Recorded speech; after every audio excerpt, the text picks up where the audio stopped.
Thank you for having me this afternoon as we try to navigate the complex space of seating and mobility. My name is Elaine Toskos, and I'm the program manager at Rusk Rehabilitation at NYU in New York City of the Seating and Mobility Program. I wanted to go over a couple of definitions so we can begin our understanding of the course of what it takes to obtain the proper wheelchair and when to obtain the proper wheelchair. So understanding progressive supranuclear palsy and multiple systems atrophy and cortical basal degeneration from the perspective of mobility, we really focus on the symptoms and the symptomatology. And since it's a neurological diagnosis, this group of diseases, we know that they're going to affect everybody differently. So we're going to talk about how to decipher what symptom is going to get us to what equipment that we need. Specifically for mobility, I want to talk about changes in balance and changes in walking. So falls are going to be very important here, indoors or outdoors. There's cognitive changes, there's autonomic response changes, dizziness that can contribute to falls or lack of mobility. A lot of those things are going to lead into fear, not wanting to move around as much for fear of falls. And that's the kind of stuff we're going to be looking at in order to get equipment to remediate these symptoms. Understanding the process of how to get a wheelchair can be daunting for many, many reasons. It's very convoluted in funding, from the funding perspective. The assessment perspective can be very complex, provision, and then we're going to talk about some resources.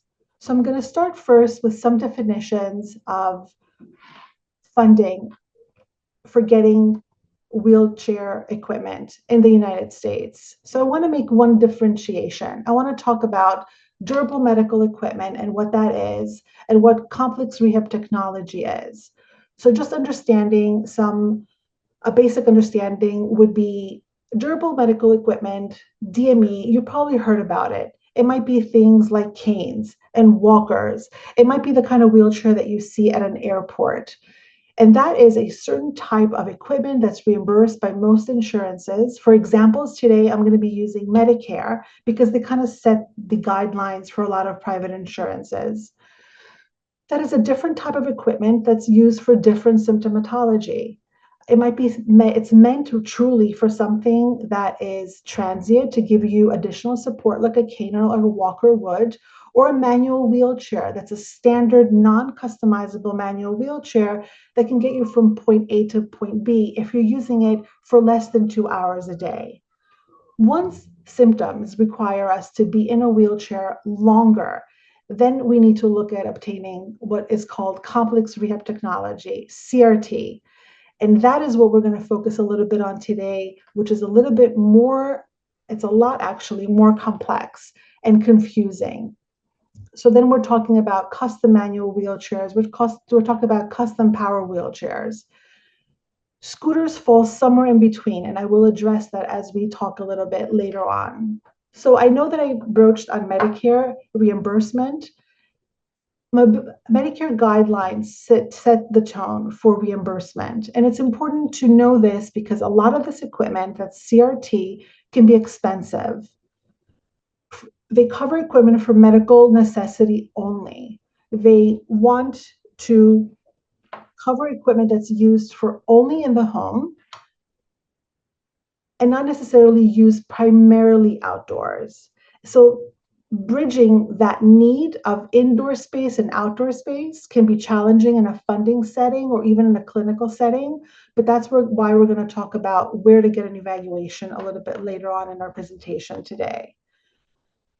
Mobility-related ADLs are everything that we do during the day that's mobility is related. And when you look at activities of daily living, mobility and movement and balance is in almost everything that we do. So identifying which one of those are impaired are very important for reimbursement and how can we ameliorate them. That's a very fancy word that Medicare likes to use, but any equipment they provide, they want to ameliorate a symptom. That's why it's important to evaluate those and discuss those with your providers and your medical team. Just know that most insurances and Medicare will cover a new piece of equipment every 5 years, or they'll cover changes in equipment provision based on a status change. Usually that's a downgrade of functional status. One piece of equipment met one need for a certain amount of time. If it's less than 5 years, then the qualifying period can start again if there is medical documentation, supportive documentation of that change of status. So I know I talked about Medicare as the guiding force on providing the reimbursement guidelines. There's a lot of private insurance or commercial plans, as they're called, that follow Medicare guidelines and act the exact same way.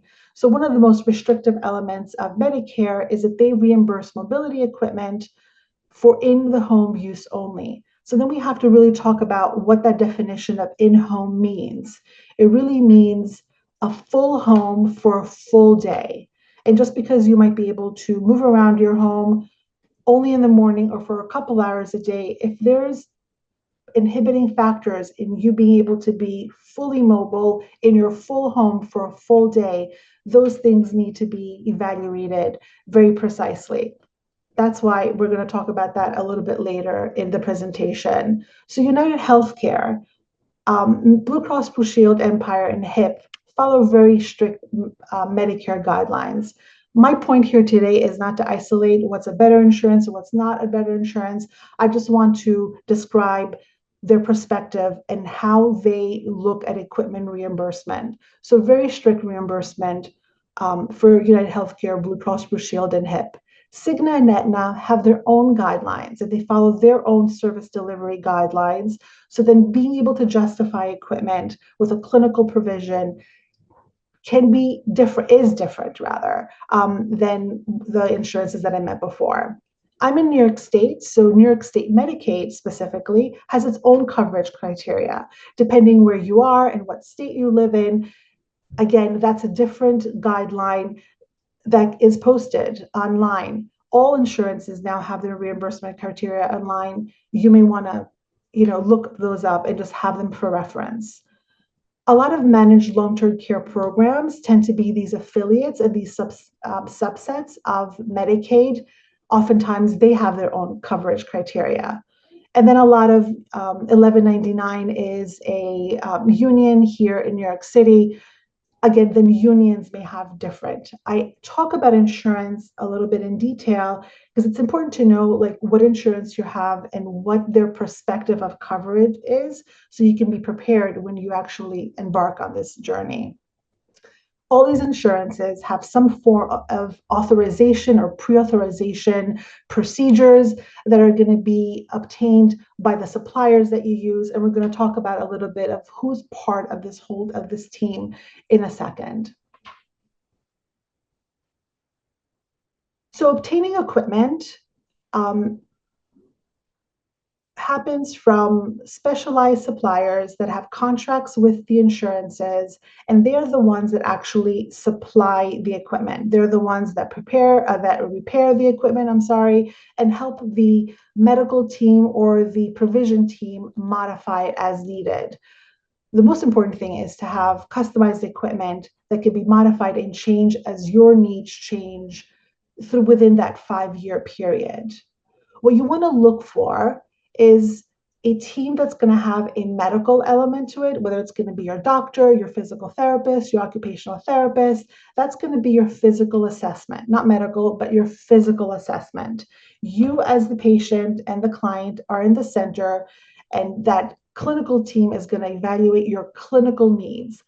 None of those hospitals or clinics or wheelchair clinics, as you might hear them be referred, are going to actually provide the equipment. That's where the suppliers come in. These medical suppliers, a lot of them can be, for the DME that we talked about, is the surgical stores. For the complex rehab technology, it's that mobility center that you see that might be selling scooters and wheelchairs.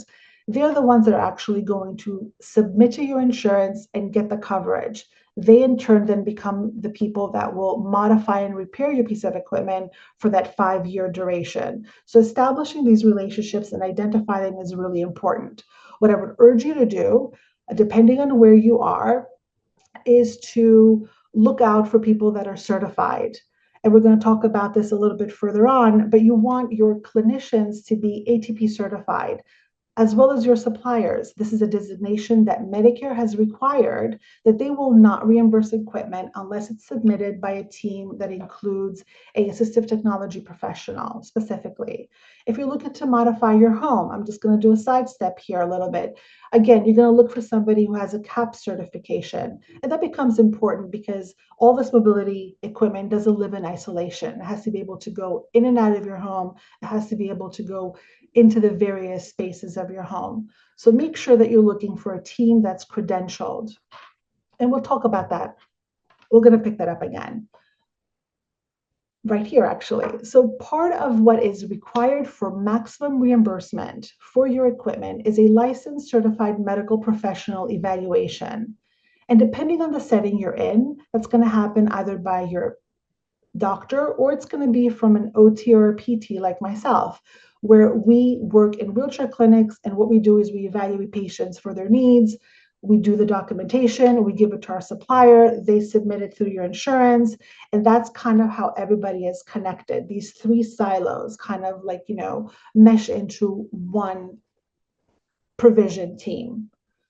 This may look very different for you depending on whether you're in a rural or an urban center or an urban setting, sorry. So in a lot of places, they're hospital-run wheelchair clinics. In some suburban areas, you might have actually your supplier, the DME company, the CRT company, actually having a clinic setting. Well, they will accept a doctor's prescription, and they will be evaluated at the company. Then they'll go back and forth and get the paperwork and then submit it to the insurance. If you are in a, let's say, more rural setting, that might look very, very different, where you may have to actually initiate this process with your doctor, and they're going to send somebody into your home and then obtain all the necessary paperwork very differently than it would happen if it was in a, let's say, clinic setting, which is the first example I'm giving. So then it can happen anywhere in your home, it can happen in the supplier, or it can happen in a hospital-based. Now, the more rural the setting, most likely the hospital-based clinic might be many miles or many hours away from you. Then you want to look at the supplier and vendor route. If that's also something that's not very approachable or very easily attained, then you may want to look at your home-based services and see what coordination of professionals and personnel they have in order to be able to get that licensed certified medical professional eval together in order to be submitted. So I kind of touched on this a minute ago. This is a convoluted process.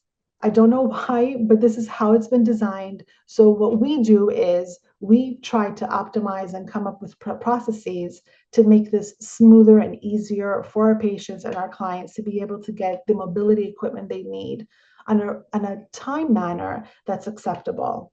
Just know that it takes a long time to get a wheelchair reimbursed by insurance, whether it's Medicare or otherwise. There might be a lead clinic time that you have to wait until you get into the clinic after your doctor has referred to you to a wheelchair clinic. It usually takes about 2 to 6 months in order to get the equipment ordered, approved, ordered, and delivered. It can take up to 6 months if we have denials.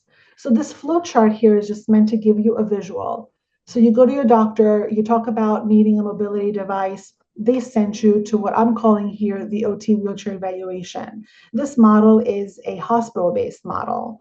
You come in for your eval, the team decides, okay, let's try 2-3 things to remediate all these issues that you're having with your mobility. Then you come in, we bring equipment in, we have equipment in, we try a few things that we believe are going to work for you. This is a very interactive process, which we're going to pick up in the slides coming up. And then the paperwork trail and the paperwork collection begins. A report needs to be written justifying every element of your wheelchair. The supplier has to come to your home to make sure that it fits and report back for Medicare specifically, but for a lot of private insurances, like we discussed, that it fits in your home. You can get in and out of your house with it. Then everything is submitted. Then hopefully things are approved. If things are approved, you return back to the clinic for fitting delivery and possibly follow-up training as needed. If things are denied, we have to go back for appeal. In a clinical setting, in a hospital setting, like a wheelchair clinic, that's going to happen automatically. We will go all the way up to an administrative review, which is 3 appeals, to get things covered. Most of the time, the equipment is covered. This is predicated a little bit on your insurance, but if you are able to collect all the clinical documentation that's needed, most of the times, by the time it goes to an administrative review, the mobility device will be approved. Of course, this is adding time and takes more and adds time to this process, which is why we're going to talk about some strategies to address that later. So now I really want to talk a little bit about how important it is for you to be an active participant in getting a mobility device. Oftentimes people say, oh, it's just a wheelchair. What's the big deal? Why does it need to be assessment? Just this morning, we saw a gentleman who was getting his 5th wheelchair. He was in his 40s, and he told us he had never been through a thorough initial evaluation and wheelchair evaluation. And that can be detrimental because we, came up with 5 different features that he never had before that were going to help his mobility. So the most important thing is for you to be prepared and know what you're looking for. Obviously, you're going to know your medical history, your physical status will be evaluated, but we want to know what current equipment you have and hasn't worked for you. We want to know your living environment of where you're actually going to use all this equipment and how many hours a day you're sitting in your equipment now, or how many hours a day you work. What is it that we need to ameliorate, to use that very fancy word? We want to know your current transfer status. That's going to be assessed. Then there's going to be a physical assessment of your body to make sure that we support your body the best we can. There's a MAT evaluation. Then we try equipment and we order the equipment. That's kind of the natural process. So this is a checklist that actually is a really great checklist that you may want to use to be able to come to that meeting, to that assessment with as much information and background as you can for your clinical team. Again, whether that's happening in a hospital, whether that's happening in a DME supplier, assessment room, or if it's happening in your home. Knowing your body is a must. It's the most important element of our assessment. Your posture affects so many things. It affects your pressure management, your muscle tone, digestion, breathing, most importantly, comfort and pain. We hear from our patients that as mobility lessens, as discoordination comes in, pain is one of the hardest symptoms that we talked about earlier to manage throughout the day in order to do what you want to do. We have a saying in OT school that motion is lotion. So as you're not able to move, then this equipment needs to start to move for you. And that's why it's important to make sure that you get the right class of equipment in order to provide you all those features. And most importantly is we want to be able to get you into be able to participate fully in the lifestyle that you want to, that you're able to. So I wanted to take a moment and talk about a little bit of different kind of mobility devices. I'm not going to focus on, the walkers and the canes. That's very important. But specifically, I want to talk about when do we go for a manual wheelchair versus a power wheelchair. And this is where I would urge everybody, when diagnosis is achieved, because I know it can be a differential diagnosis for this group of diseases, you want to be able to get ahead of it. You don't want to wait too much, because once you start needing a wheelchair to get around, once you're sitting in a wheelchair more than 2 hours a day, it might take 6 months for that equipment to be reimbursed. And once you're not able to move, it becomes over-encompassing and overwhelming. So a manual wheelchair for a disease that changes may be something that may only be useful for a year or two, or will it let you change your movement and space? Will it get you to all the spaces that you throughout your day, your full day? Sometimes you have to start with a manual wheelchair, or the only thing you can do is a manual wheelchair because it's the only thing that fits in the home, or has to go up and down a flight of stairs. The point is for it to be customizable, to be fitted for you and designed for you to be able to give you good pressure relief, good support, if that's what it has to be. But for a lot of long-term change of status and something that's able to adapt very easily with the lack of motion or the reduction of movement and walking, is a power wheelchair because of all the things that it can do. So when we talk about manual wheelchairs and for provision for a neurological diagnosis, we're talking about a wheelchair that's some legalese here. We're going to use some Medicare talk. What's called a K5. That is a certain type of wheelchair that's very customizable. It's not what you see at the airport. It's not what you would use if somebody literally broke their foot and they needed a wheelchair for a short time. It's more customizable, lightweight, and optimally configured for the person. If you need something immediately, you're going to a wedding, you have a life event that's happening in 30 days, that's not the time to go into a wheelchair clinic to get your customized equipment. I would say go online, get a transport chair. Again, something we're not going to talk about today. They can be as inexpensive as $100 all the way up to $700. It's something lightweight. It's not coded by Medicare, so therefore it's not reimbursed. So you're not losing your benefit. You're not, utilizing rather your benefit for a piece of equipment that's not going to take you past a certain event or a certain type of activity. You have to look at a lot of this mobility equipment as not, do I need this or that, but I need a wheelchair and something else, and a transport chair that gets into my car and something my friends can bump up 5 steps, depending on your environment. But when you're looking to get something through your insurance, you want to be able to get the most customized, optimally configured, ultralight wheelchair, and that's a K5 under Medicare. It requires very certain type of justification, but that's where that group of professionals that we talked about that are certified will know exactly how to collect it and actually how to submit for you. The next thing is I want to talk about is power wheelchairs. And again, they're certified, they're grouped in a certain way because Medicare has kind of made us think this way. So a group 2 is a certain kind of wheelchair that can provide a couple of seating functions, like a chair that tilts back or a chair that elevates the legs. But those are not meant for people that have a neurological changing condition.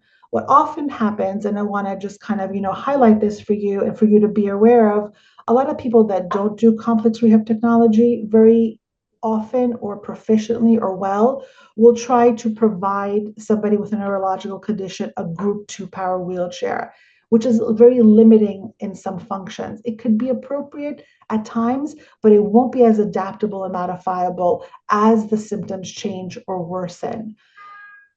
This group of diseases that we talked about today are neurological. So under Medicare, there are group 3 power wheelchair, and that's what you want to make sure that you're being assessed for. You say, why is this so important? I'll tell you. It has to do with the features of the wheelchairs that group 3 wheelchair can have. It can tilt in space, which is very important for pressure relief. As you're not able to move, if you're sitting on a surface more than 2 hours a day, the skin has a high risk for being compromised. You get a pressure wound or the beginning of pressure. That's also tied into discomfort and pain. We all move constantly, and as we're not able to move independently, having a chair move us, that's where the biggest pain improvement we find for our patients is that constant moving around in the wheelchair, whether it's tilting back, gravity, that can help with any kind of postural things that are beginning to happen to our trunk and our pelvis. A lot of people get tone. It's rigidity, these stiff muscles, this stiff, kind of triggering clonus and shaking of the leg. Tilting back will help that. This is the kind of feature that would belong on a group 2, but most importantly, in a group 3 chair.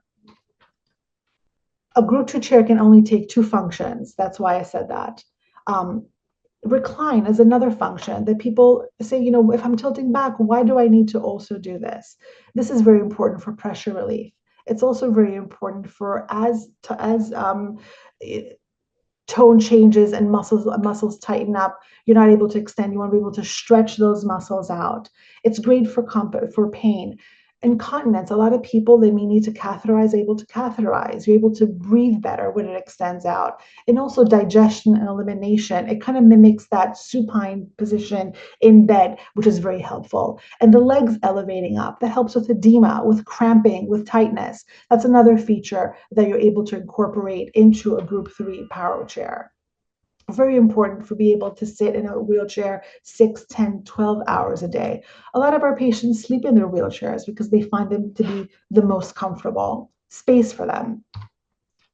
And last but not least is seat elevation. That can be used for transferring, getting sit to stand can be harder from a lower surface. So getting up higher just makes it so much easier. Being able to reach something that's at a higher level, be able to communicate with somebody at eye level, navigating outside where people can see you, like crossing streets in urban settings, inclusion. Again, people, there's this myth out there, the seat elevation is not covered. No, it's not covered if you don't justify it correctly. That's why you want to have a team that's proficient in providing equipment. So just to kind of like close in a little bit the group 2 and the group 3 conversation. So the group 2 chairs can only have 2 functions. Let's say tilt and elevating leg rest. Whereas a group 3 can have recline, can have independent legs, can have seat elevate. Again, something that's going to take you through modification, through the course of disease over the 5 years. I want to talk a little bit about comfort and sitting in a wheelchair for more than 2 hours. A lot of our patients tell us that the most uncomfortable thing is that they can't shift their weight, they have redness. Foam, when you buy something just from online, it may not be something that can carry you for more than 2 hours a day. We find from our patients, they tell us that air is the most comfortable surface. So this is an example of a high-end Rojo cushion. I'll talk about a little bit more of a different option in a minute, but this can be completely customized. It's meant to protect the skin from wounds. Because air is inert, it is always moving as you're navigating onto a wheelchair. That really, really helps for you to have a comfortable suspended kind of, surface, if you will. So you want to look at that. A lot of we provide these on a seated surface or even on a recline on the back of the chair. So that kind of like talks a little bit about the types of wheelchairs that somebody can get, whether it's a customized manual wheelchair or a customized power chair. I want to kind of highlight a couple of things of not to do. And I think I kind of, said in the beginning, you don't want to wait. Once you have a diagnosis, you probably have been experiencing some motor and mobility issues for a while. You want to kind of get ahead of this. Identify your team, talk to your doctor about your mobility needs, talk to your doctor about a wheelchair, demystify that, that fear or the stigma or the worry about having a wheelchair. Think of the wheelchair as a tool to get you to that full day mobility, your full home mobility that's safe without the fear of falling. And a lot of people tell us that they don't actually move because they're afraid they're going to fall. So having a mobility device that's appropriate will actually give you a lot more freedom and participation in those lifestyle MRADLs that we talked about before. A scooter is something that you might be able to get online for under $1,000.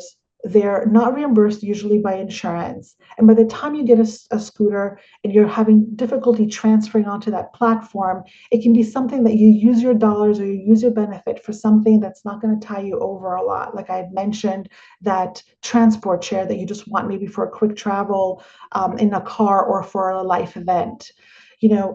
If you're not able to walk easily and shift your weight, getting a manual wheelchair at that time, if the symptoms have progressed a little bit, may not be the best thing that's going to be most appropriate for the next 5 years. So I just want to kind of like caution you onto at what time you opt for whatever equipment you feel at that moment is necessary for you, you're able to accept or fit in your home. So don't wait.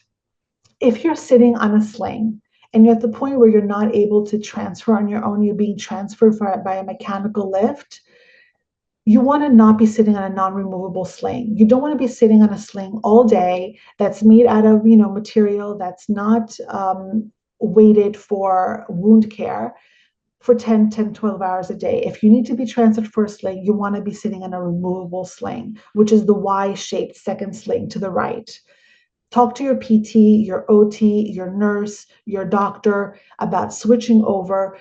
These wheelchairs, the seating can be up to $1,000. You want to be sitting on comfortable foams and that air cushion that we talked about, the Rojo, versus some kind of canvas material all day.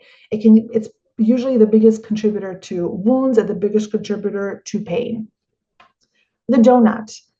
Every once in a while, people will come in and they'll put one on the chair that they've had, or they use it at home, or they use it on the wheelchair that was provided, because people think that it's actually comfortable and it's actually safe if you have a wound because it's unloading it, or people think it's actually a great intervention. It actually isn't. What happens is the inner hole of the donut actually creates like an ischemic area for the coccyx or the ITs, our sit bones or our tailbone, and then you have less reduced oxygen getting to that area. You don't want to ever be on a donut, especially if you're not able to shift your weight and come off it. These are really made for different kind of injuries and surgeries, but somehow people think it's like a collar that we get on the airport and that it's a great intervention. It's actually something that can create a lot more issues for you. The same thing with an egg crate. People will be like, oh, this is really great. It's really comfortable. I don't want to sit on the sling seat of this chair. If you're sitting on a sling chair more than 2 hours a day, you're out of that equipment. That equipment has passed its need, which means you need to have custom seating, a custom back, a custom seat, and a custom frame. So these, again, might be very quick interventions. Like I'm waiting to see, my clinic in a week. I want to sit on something a little bit more comfortable, maybe buy something, but not anything to be used consistently for a full day, more than 2 hours at a time. So let's go over some things to do. I think this is actually, it says gate belt there. I'm sorry. I think my slides got moved over, but online you can buy these Rojo cushions. I know I showed you a Rojo cushion before. That tends to be about $400. This is about $70. It's the same kind of bladder. You put air in it. This is a great kind of cushion to put in a car seat, in a dining room chair, in a reclining chair in the beginning, as possibly your mobility is getting impacted, for more comfort, because again, it's air and it's inert, and you get that comfort. You can inflate it to change the ability of how your bones are suspended on it. It's a quick fix to have in your arsenal as you're getting to the wheelchair clinic.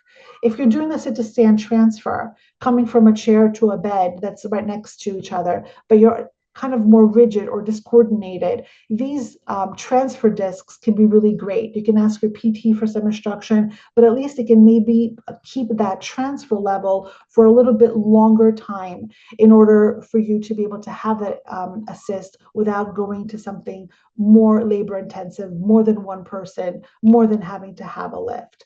Again, discuss this with your care team, because sometimes there's some contraindication with some of these devices. So these two slides, which you have in your possession, the left pictures are flipped. So this is actually the gate belt and not the Rojo, but at least the links are accurate for the products. Gate belts are great for transferring. Sometimes we just need a little bit more coordination and more support in order to keep somebody from transferring independently or with assistance. These gate belts are a really nice quick fix to kind of have in your arsenal as you're possibly, trying to maintain that transfer level because your home is being modified, or because of other interventions of moving some of your furniture around to make those safer. These are great also for helping somebody to get to a lower surface. These transfer sheets are wonderful. They create a sliding effect so that you can reposition yourself easier. You can have assistance to be repositioned. A lot of people sometimes in a bed, they slide down, then you're able to kind of like slide up a little bit easier, and also turn around in bed to come from a laying position to a sitting position in order to transfer. There's a lot of variety. All these products here are from Amazon. There's different variant versions of everything that I'm showing and different price points. Excuse me. Just look to see what works for you best and kind of go for something like that. Another thing I wanted to go over, apologies, is getting in and out of a car. As you know, stiffness comes in and it's a bit harder. And if you're able to get into a car, these grips are actually wonderful. They give you another leverage point to be able to come out of the vehicle. And if you have a belt, it can help somebody actually get you into a wheelchair. So for somebody who is able to transfer into a car and then, you know, fold a manual wheelchair or a transport chair and the back of the trunk and kind of have access that way. Another great quick intervention for bed mobility is the adjustable bed rails. They're great for repositioning, for anchoring. I'm sorry. We're being recorded, but they help really with positioning and getting some independence and being able to roll or pull yourself off or pull a little bit into a side-like position into bed and give you some more independence. They're also great for a little bit of a safety feature. So as we're concluding today, what I wanted to kind of leave you with is that depending on where you are in the country, again, the rural setting, the urban setting, the suburban setting, there's a lot of centers, medical centers, that have wheelchair clinics. And I am biased because I work in one. What's great about being in a wheelchair clinic or in a medical center is that after you come and see us, we'll refer you to a barrier-free person that will help you with your bathing equipment needs, with your mechanical lift, like Hoyer lift needs, with environmental changes. We have technology units that can help, you know, with accessing your phone or voice banking and other interventions that kind of like round out the suite of specialty services. So this is just my resource list of all my colleagues that I coordinate and collaborate with all the time. And I wanted to share that with you. But just look up wheelchair clinic or seating and mobility program in any state you live and see what hospital settings come up or what seating vendors and suppliers come up. So the CRT suppliers that I list here, there's two national companies that we work for, National Seating and New Motion, but there's a lot of regional places that are like Alex Home Medical in the Michiana area, or, you know, Glass Mobility in Tennessee. Those are just other ones that are just coming to me right now. Just do your research, walk in, find out. They must be selling equipment to the hospitals. They can maybe tell you, oh yes, there is a wheelchair clinic. It happens twice a month in this location, in this regional hospital, in this community center. The most important thing is now you know what you need to look out for. You can use a lot of these resources, whether it's a hospital-based program or reaching out to your regional, you know, mom and pop brick and mortar surgical supply store to find out where to go and how to get connected with a team that's going to be able to provide you with the most appropriate equipment.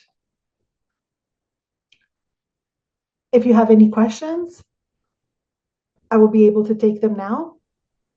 Hi, Elaine. Hi.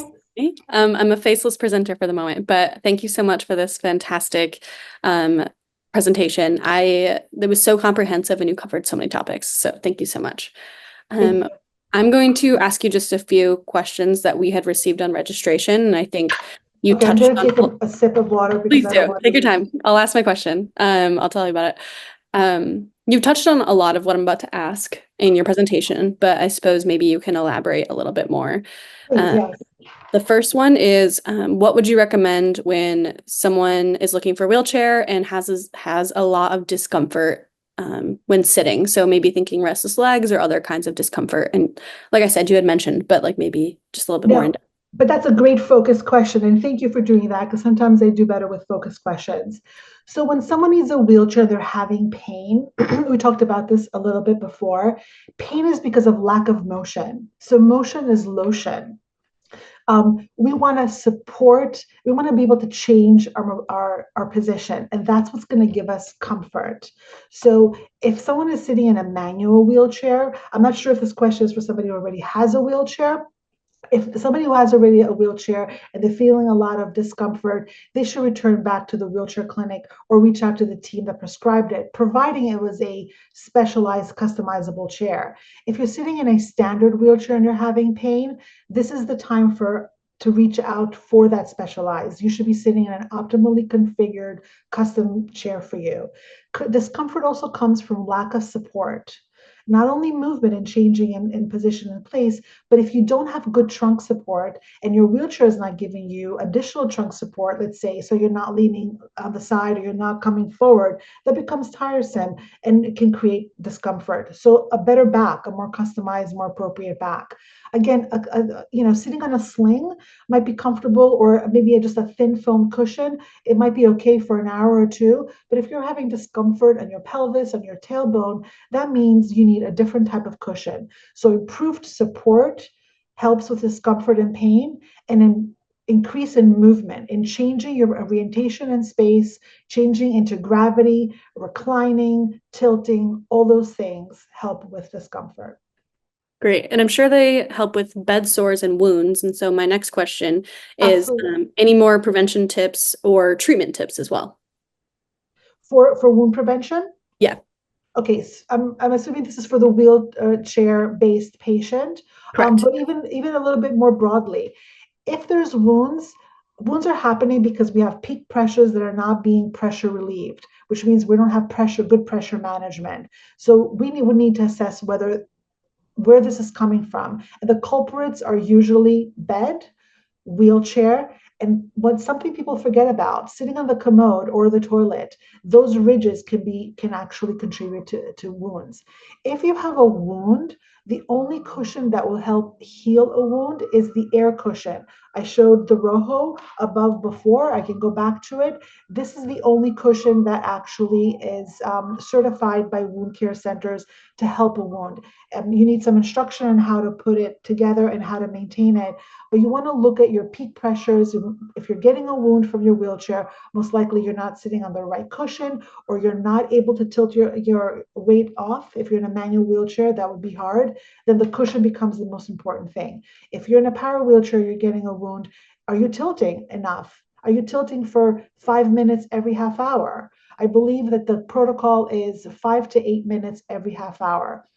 That sounds like a really long time. We tell people just to break it down. You're watching a movie at the commercials, or if you listen to the radio when the song change, you want to constantly be changing because we're all moving our bodies all the time. That's good advice. The next question, and I get this one a lot, is are there special considerations for those who are heavier? Is there a weight limit for typical wheelchairs? Things like that. Yes. Well, the assessment process is exactly the same. The only deviance is the variance rather is what product are you going to get? You want it to be within 15% of the weight capacity. But yes, are there chairs for people that have expanded capacity and weight? Absolutely. Chairs come pretty much they can be as 26 wide. There's chairs that can take a weight up to 550 pounds. I'm just giving those numbers just to give a description and not anything more than that. But a bariatric, about for somebody who has extended capacity weight, the val is the same. It's really the product. You have to make sure that the cushion that you're using is weighted for the class of for your weight range, and make sure that it's appropriate to support you on that. If you're in a power wheelchair, manual wheelchair, you want to make sure that that chair can carry the weight, really for not breaking down or giving you a uncomfortable ride, rather. But the assessment is the same, and there's a lot of equipment out there that can manage pretty much all the weights that we see out there. Awesome. That's great. That's great to know.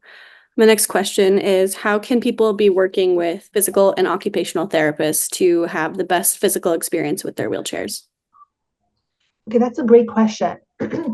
So, um, If you already have a wheelchair, not so seating is a little bit, I'm going to backtrack for a little bit, is a bit of a specialty. So not every OT and every PT is going to be the most versed in being able to modify a wheelchair or recommending a wheelchair. So let me just start there.